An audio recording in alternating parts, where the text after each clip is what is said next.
Hey, welcome back to Signature Movement. It's your girl Tanya D. Floyd. I'm in a kind of a judgmental mood today. I've been just a little disturbed because I go scrolling for internet inspiration every day, but at the same time I get irritated because I see a lot of quote unquote content creators who are not creating anything. They make videos about stuff that they've bought or that was given to them, and they get all these followers for people who want to listen to them talk about the things. And these people, everywhere you go, everybody's out there buying stuff that everybody else is talking about, right? So I guess the masses all still want to be like everybody else and keep up with the Joneses or whatever you might call it. Here comes the judgment, yes. But shout out to my creators, the makers of the world, who actually have ideas and who actually design things. I see real estate agents all the time walking through these houses and talking about how beautiful they are and this and that and the other, and they're trying to sell them, but it's not their house. They ain't design the house. I don't know if I feel good about you marketing something that you didn't have nothing to do with. It ain't my business, but still, I got an issue with it. And then, you got people out here always frosting these cakes. What happened before that? I don't know if you baked that cake. Even if you did, I don't know if that technique is your technique. Because every time I turn around, I see the same people with the same kind of icing situation with the little rectangular stripes they put around the cake before they ice the cake. I don't do mine like that. I'm different anyway. But still, it's just like this technique. Everybody watching the same videos to get the technique? I don't know. Can't trust it. But then, I'm watching all these videos with these people who bought stuff or who were given stuff, and they're giving a view about it, and they're getting ready for the get ready with me, outfit of the day, and this whole thing. And then they got all these links, and that's another thing. They get paid for when you click the link and buy something. Great, affiliate program, marketing type stuff. I get it. But then you got people who are like, oh my God, this guy tried to tell me the other day that I need to think about putting my products on Etsy or Shopify or something. I'm like, well, they got commissions. They got transaction fees for you putting your stuff up there and for them selling it for you from there, because you're not selling it, they selling it. And I don't know what the marketing engine is like over there in those places, but I got a whole website with a whole domain that belongs to me, so I can just figure out how to market it better. But why would I pay them to post my stuff, and then for each transaction I'm gonna pay a commission and pay the credit card processing fee too? I got a whole website with a free store. My store is free. I put everything in it that I want. You can still buy it. I'm gonna pay a credit card processing fee, but I don't have to pay nothing per transaction. You know what I'm saying? And then, like a lot of the creators, and I've seen advertisements lately for Linktree. Well, Linktree is a page, like you go to Instagram, you see somebody's stuff, and they go link in bio kind of stuff, and you go click on the link, and there's a whole lovely designed page with their aesthetic all over it. And it looks really good, and it's like a bunch of links to the things that they're promoting and, where to get whatever, but none of it's theirs. The link tree ain't even theirs. They pay a fee to have the link tree to display this and look like that. Well, I pay for a website once a year to have my aesthetic and have all my links there. I got pages upon pages of information and shop links and everything. Pictures, gallery, I got everything. Why I need a link tree? Why do I need to pay somebody for a page that ain't mine when I got pages that's mine? You need a page? You want to run a page? Come run a page on makesignature.com or something. I don't understand why I would need to go there and get that, because everybody else got that. I was a little offended, but it wasn't his fault. He didn't really mean to offend me. It's just a thing. I'm like, why I gotta do what everybody else doing to be successful? That ain't never been my thing. I ain't feeling that. Big Mama about to smoke. We just ate I'm cleaning Big Mama, getting her all warmed up so I can oil it and go up the steps and mind my business some more. But yeah, I got that problem with the way things are. And these t-shirts, let me tell you, there are so many t-shirt businesses out there, and I'm starting to scratch my head and look a little bit suspicious, because they show you videos of them packaging all these orders, and they show you how, you know, they got these printing machines just making all these transfers, and they charge you a nice penny for each sheet. So here's the thing for t-shirt businesses. So you can get your t-shirts from a wholesaler, and you go find somebody who makes the transfers for you so you can save time, theoretically, right? So they take your design, they print it out for you on their special machines, and they ship it to you, and you just pull it off the shelf and put it on the shirt and press it in 7 seconds or less, and you got your whole shirt. But how much did you pay for that shirt? You pay for the transfer, you pay for the shirt, you pay for the shipping, the setup fee, and this and that and the other, but how much did it cost you, and how much are you charging for the shirts when you sell them, right? Who designed the thing that you sent? I've seen so many ladies on the internet talking about how to use your machines for whatever to make shirts, but they all say, I bought this shirt on Etsy. I bought this design, or I downloaded this from so-and-so. I ordered this font in X, Y, and Z. Well, when you play art director yourself, like so-and-so, it takes a little bit of extra time, but it's mine. I think of what I want the shirt to say. I think of the font I want it to look like. I look at the color scheme, and I design each one myself. This one about, you know, saving the boobies, going to get your mammograms, for instance. I design them. I figure out how I want it to look. I figure out which colors go together, just like I design rooms and spaces. And I put it all together, and then I put it on my website, and it's mine. I sold it. I sell it. I don't make the shirts. I buy them wholesale, but still. When I make a cake, I don't go find a recipe on the internet, or one that was even passed down from generation to generation, or none of that. I be like, look, these two things seem like they go well together, so let me add a little bit of that to this, and let me see how I can get this to be a lighter batter. So I'm gonna add some of that and this and that. I think that stuff through when I design the project and I get it together, and it's all mine. I stopped a long time ago using other stuff. Like for cheesecake, you can use graham crackers and put butter in it, and you know, it's a nice cheesecake crust. But I decided I'll just make something similar to a snickerdoodle cookie dough, and I'll make my own crust.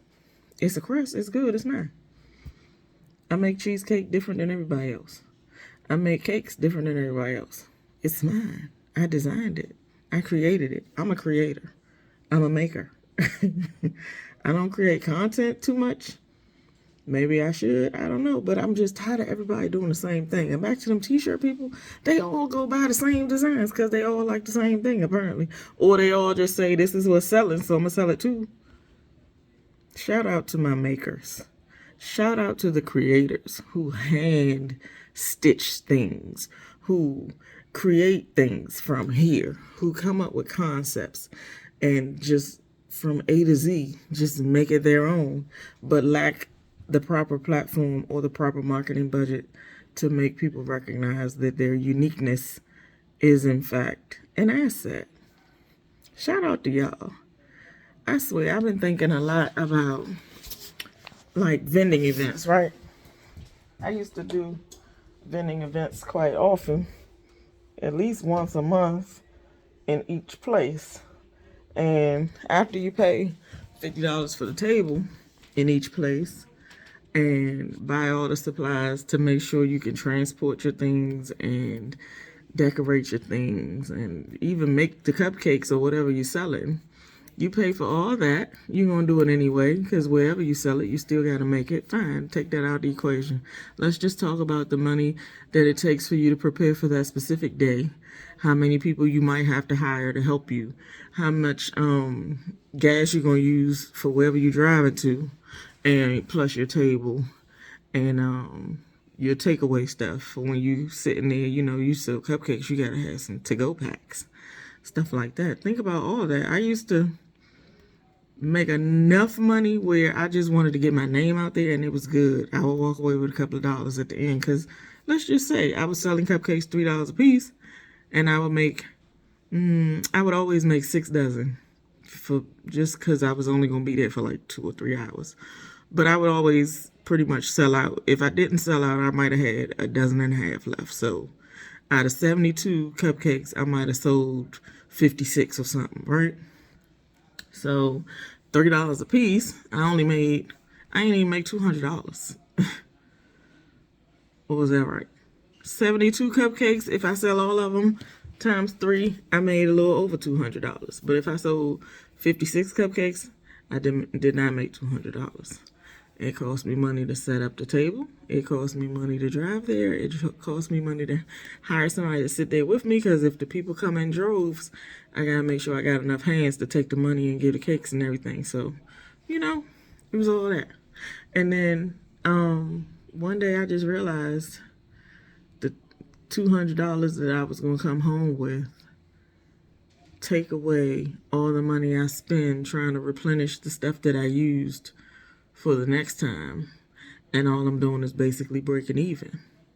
So I was like, I need to cut this overhead. Even at the little vendor stand, cut the overhead. That's crazy.